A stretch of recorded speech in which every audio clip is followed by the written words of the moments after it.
Hello, good morning, नमस्कार। आप सभी का स्वागत है स्पिरिचुअलिटी मैटर्स अध्यात्म की और मेरे इस चैनल पे।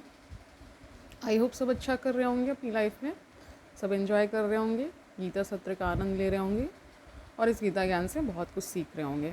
अगर आपके जीवन में कोई भी परिवर्तन इस गीता ज्ञान से आ रहा है तो मुझे कमेंट सेक्शन में बताएं कि किस प्रकार आप इस गीता ज्ञान को समझ पा रहे हैं, नहीं समझ पा रहे हैं, कितना फ़र्क पड़ रहा है इस गूढ़ ज्ञान को ग्रहण करने से। आज हम 3 सूत्र लेने वाले हैं। सभी को पता है 18वां अध्याय चल रहा है, तो हमने 77 तक कर लिया था। 78, 79, 80 आज करेंगे। शुरू करते हैं आज का सेशन। Let's get started. क्वः तमः प्रकाशः व हानं क्वः च न किंचन निर्विकारस्य धीरस्य निरातंकस्य सर्वदा। इसका अर्थ जानते हैं, जिसमें किसी भी प्रकार का विकार नहीं है, अर्थात जो निर्विकार है, जो सर्वदा भय रहित है, ऐसे तत्वज्ञानी हेतु कहाँ अंधकार, कहाँ प्रकाश और कहाँ त्याग, अर्थात उसके लिए कुछ भी महत्व नहीं रखता है। व्याख्या देखते हैं। मन की बुराइयाँ वासनाएं, कह रहे मन की बुराइयाँ हैं, वासनाएं हैं, कामनाएं हैं। अनेक जन्मों में जो कुछ प्राप्त हुआ है उसी का संग्रहित नाम चित्त है। ठीक है। बुद्धि इनको सदा, क्या कह रहे हैं, बुद्धि इनको सत्य असत्य में बांटती है। ठीक है। सुख दुख, लाभ हानि, प्रेम घृणा, हिंसा अहिंसा, प्रकाश अंधकार, त्याग ग्रहण आदि का विभाजन करती है। यानी ये सब द्वैत के उदाहरण हैं। जैसे सुख दुख, हिंसा अहिंसा, ठीक है, पाप पुण्य, ये सब क्या है? द्वैत है। और द्वैत का नाम ही क्या है? संसार है। यानी कि द्वैत नहीं होगा तो संसार भी नहीं होगा। जहाँ दो हैं, जो उसका विपरीत जहाँ साथ साथ चलता है, उसी को द्वैत कहा जाता है। ठीक है। आगे जानते हैं। परंतु वास्तव में अलग कुछ भी नहीं होता है, वहाँ सब एकत्रित होता है, एक ही सिक्के के दो पहलू की भांति है, जहाँ या तो दोनों रहेंगे या दोनों ही नहीं रहेंगे। एक को हटाने दूसरे को बचाने का कोई उपाय नहीं होता है। अगर मृत्यु को हटा दिया जाए तो जन्म भी नहीं होगा। यदि दुख को हटा दिया जाए तो सुख की भी कोई आवश्यकता नहीं होगी। ये समझ पा रहे हैं ना कि अगर एक नहीं रहेगा तो दूसरा भी नहीं रहेगा। सुख के पीछे दुख आता है और दुख के पीछे सुख आता है। ये नियम है। ठीक है। कुछ नियमों से ये संसार बंधा हुआ है। अगर आप इन नियमों को समझ पाएंगे, इनसे परे जा पाएंगे, तभी आपको कुछ अलग अनुभूति प्राप्त होती है। ठीक है। आगे जानते हैं।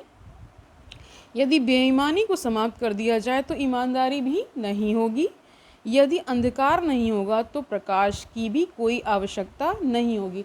आप जान लीजिए, अंधकार क्या है? प्रकाश की अनुपस्थिति। ईमानदारी क्या है? बेईमानी की अनुपस्थिति। तो अगर इस तरह से इसी क्रम से अगर जानेंगे तो आप समझ पाएंगे कि एक दूसरे के पूरक हैं, वो अलग नहीं है, उसी के साथ जुड़ा हुआ एक ही सिक्के के दो पहलू हैं। वही बताया उन्होंने। ठीक है। आगे जानते हैं। यदि घृणा नष्ट हो जाएगी तो प्रेम भी समाप्त हो जाएगा। यदि पापी नहीं होंगे तो ये मंदिर मस्जिद गुरुद्वारे भी नहीं होंगे। यदि अपराधी नहीं होंगे तो न्यायालय भी नहीं होंगे। यदि रोग नहीं होंगे तो स्वास्थ्य भी नहीं होगा। यदि असाधु नहीं होंगे तो इन साधुओं की भी विदाई करनी पड़ेगी। ठीक है। आप समझ पा रहे हैं? ये सब एक दूसरे से संयुक्त होते हैं, एक दूसरे पर आश्रित होते हैं। एक को हटाकर दूसरे को नहीं बचाया जा सकता है। यदि रावण ना होता तो राम की कहानी भी नहीं बनती, अर्थात रामायण ही न होती। देखिए कितनी बड़ी बात कही जा रही है। परंतु नैतिक मनुष्य दोनों में भेद करता है। वह बुराई को समाप्त करके अच्छाई को लाने का प्रयास करता है। यह अंधकार, कह रहे हैं कि वह अंधकार को हटाकर प्रकाश को लाना चाहता है। इसके विपरीत धार्मिक मनुष्य क्या करता है?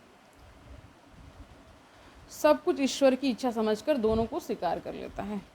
जबकि ज्ञानी उस एक आत्मा को जानकर सदा निडर तथा निर्विकार हो जाता है। उसकी यह अंतर्दृष्टि ही नष्ट हो जाती है। वह प्रकाश, अंधकार, ग्रहण, त्याग आदि में कोई भेद नहीं समझता है। देखिए, जहाँ पे ग्रहण है यानी कि ले रहे हैं जहाँ पे, और जहाँ त्याग है यानी कि त्याग कर रहे हैं, तो दोनों में एक आप देखेंगे एक जुड़ाव है। अगर कहीं भी लालसा नहीं होगी तो वहाँ त्याग भी नहीं, उसका कोई महत्व नहीं होता। ठीक है, आप ये समझ पा रहे हैं ना? बौद्धिक स्तर पे इस चीज़ को समझने की कोशिश करिए कि दोनों चीज़ें जुड़ी हुई हैं एक दूसरे के साथ, तभी ये संसार का मतलब ही क्या है, जहाँ पे दोनों चीज़ें होती हैं। ठीक है, अच्छाई भी और बुराई भी। ठीक है, स्वभाव से जो होता है वह प्रकाश, अंधकार, ग्रहण, त्याग आदि में कोई भी भेद नहीं समझता है। स्वभाव से जो होता है वह कर लेता है और हमेशा उस परमानंद स्वरूप आत्मा में ही स्थिर रहता है। ये बात बता रहे हैं। ठीक है, 79 सूत्र देखते हैं। क्वः धैर्यं, क्वः विवेकित्वं, क्वः निरातंकता अपि व अनिर्वाच्य स्वभावस्य निः स्वभावस्य योगिनः। और जानते हैं जिसका स्वभाव अनिर्वचनीय है, यानी उसका निर्वचन नहीं हो सकता है। ठीक है, अर्थात जिसके विषय में कुछ कहा नहीं जा सकता, ऐसे स्वभाव मुक्त योगी हेतु कहाँ धीरता, प्रश्न चिन्ह है, कहाँ विवेकता, अगेन वही प्रश्न चिन्ह, क्वेश्चन मार्क, अथवा कहाँ निर्भयता, फिर यही प्रश्न कर रहे हैं। दूसरे शब्दों में कहा जा सकता है कि ये शब्द उस तत्वज्ञानी हेतु कोई मायने नहीं रखते हैं। इसकी व्याख्या जानते हैं। यह संसार द्वंद्वात्मक है, यानी द्वंद्व से भरा हुआ है। इसमें दोनों से एक की स्थिति को स्वीकार किया जाता है। सुख दुख, लाभ हानि, जीवन मृत्यु। ठीक है, यश अपयश, अंधकार प्रकाश, विद्या अविद्या आदि द्वंद्व हैं। जैसे आप किसी व्यक्ति का उदाहरण लीजिए, वो एक छोर में तो बहुत कामयाब हो सकता है, लेकिन उसके बहुत जो आयाम होंगे उसमें वो असफल भी होगा। तो सफलता के पीछे ही असफलता आती है और असफलता के पीछे सफलता है, ये नियम है। ठीक है, तो यहाँ पे कोई शोक करने की आवश्यकता नहीं है कि अभी आपको सफलता नहीं मिल रही है, आप कुछ नहीं कर पा रहे हैं। इसका सबसे अच्छा है धैर्य से बैठ जाइए, अपना कर्म करते रहिए, ईश्वर को समर्पित कर दीजिए अपने सारे कर्म, और फिर देखिए आप ये कह दीजिए कि मैं तो करने वाला नहीं हूँ, करने वाला तू ही है, मुझे माध्यम बनाया है, मैं कर रहा हूँ तेरी इच्छा के अनुसार। जब आप ऐसे भाव से जिएंगे ना, देखिए जीवन कितना सरल हो जाएगा। ठीक है, आगे जानते हैं। सुख दुख, लाभ हानि, जीवन मृत्यु, यश अपयश, अंधकार प्रकाश, विद्या अविद्या आदि द्वंद्व हैं। जहाँ भय होता है वहीं निडरता होती है, जहाँ मूर्खता होती है वहीं विवेकता उत्पन्न होती है, जहाँ व्याकुलता होती है वहीं धीरता की बात सोची जा सकती है। परंतु योगी जिसने उस परम रस का स्वाद चख लिया है सर्वदा उसी आनंद में डूबा रहता है। उनका स्वभाव अनिर्वचनीय हो जाता है, सभी द्वंद्वों से पार एक रस हो जाता है, यानी वो एक रस वाले हो जाते हैं, उनमें द्वंद्व नहीं फिर रह जाता है, द्वैत नहीं रह जाता है। ठीक है, ओके। उसका ये तो हमने जान ही लिया। उसका वर्णन करना संभव हो जाता है। वह ना सिद्धांतों में जीता है, ना ही किसी मान्यताओं में, ना परंपराओं में, ना वह रूढ़ियों में जीता है, और ना ही आदतों में जीता, यानी वो क्या है, हैबिट्स से भी परे हो जाते हैं। ठीक है, जो आपकी हैबिट्स थी, दिनचर्या, जो भी आप रूटीन, वो सारी चीज़ें, उसके लिए यह कहना ही मुश्किल हो जाता है कि वह किस स्वभाव वाला है, क्योंकि वह स्वभाव रहित होता है। वह अपना कोई स्वभाव, कोई आदत बनाता ही नहीं, वह आत्मा के स्वभाव के अनुसार चलता है, जिसे संसारी व्यक्ति नहीं जान सकता है। अज्ञानी मनुष्य ही नियम, संयम, मर्यादा, अनुशासन, सिद्धांत, कर्तव्य, विवेक इत्यादि बंधकर जीवन व्यतीत करता है। ज्ञानी पूर्ण स्वतंत्रता का प्रयोग करता है। वह इन तुच्छ बंधनों से सदैव मुक्त रहकर आचरण करता है, जिसके कारण उसके व्यवहार को पहचानना मुश्किल होता है। 80 सूत्र देखते हैं। न स्वर्गः नैव नरकः जीवन मुक्ति न च एव ही बहुनात्र की मुक्तेन योग दृष्टया न किंचन।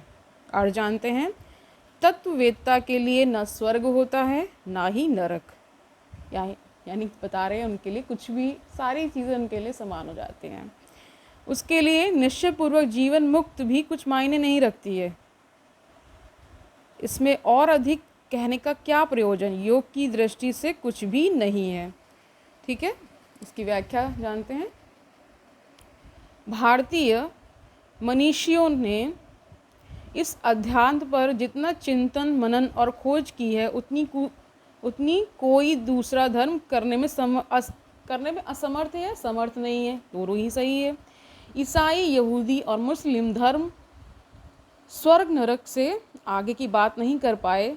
मुक्ति की उनकी कोई कल्पना भी नहीं है। उन्होंने ईश्वर को भी मनुष्य मान लिया और आकाश में कहीं बैठा दिया, जहाँ से उसने 7 दिन में संसार की रचना कर दी, वहीं से इसको चला रहा है। वह दंडित भी करता है, पुरस्कार भी देता है। ये सब मान्यताएं मुस्लिम और ईसाई ये सब धर्मों में होगी, इसी की बात कर रहे हैं। ठीक है, ओके। स्वर्ग और नरक में भी अपनी इच्छा से भेज देता है। वह दयावान भी है, इसलिए क्षमा भी कर देता है। महावीर ने ब्रह्म जैसी शक्ति को मानने से इनकार कर दिया और आत्माओं वो भी अनेक मान लिए, जबकि यह अनेकता मन के तल की ही दिखलाई पड़ती है। आत्मज्ञान मन की सीमा से आगे की अवस्था होती है, जहाँ पहुंचकर सभी विविधताएं मिट जाती हैं। मृत्यु के पश्चात सिर्फ शरीर छूटता है, बाकी सूक्ष्म शरीर, मन, चित्त, अहंकार इत्यादि सभी को लेकर वह जीवात्मा अपनी अगली यात्रा पर निकल पड़ती है। पुनर्जन्म से पहले वह जीवात्मा एक निश्चित समयांतराल में, यानी समय के अंतराल, ठीक है, में भटकती रहती है। वह अपने अहंकार तथा वासना आदि के कारण सुख दुख की अनुभूति करती है। सरल आत्माएं सुख का अनुभव करती हैं तथा दुष्ट आत्माएं दुख का अनुभव करती हैं।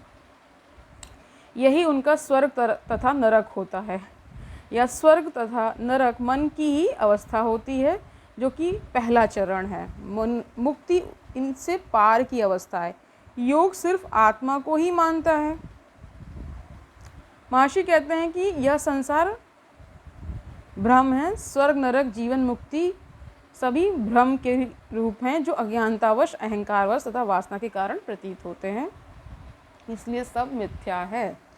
स्वर्ग तथा नरक भी वासना ही है। जब वासना तथा अहंकार नष्ट हो जाते हैं तो सिर्फ आत्मा ही शेष रह जाती है और वही सत्य है।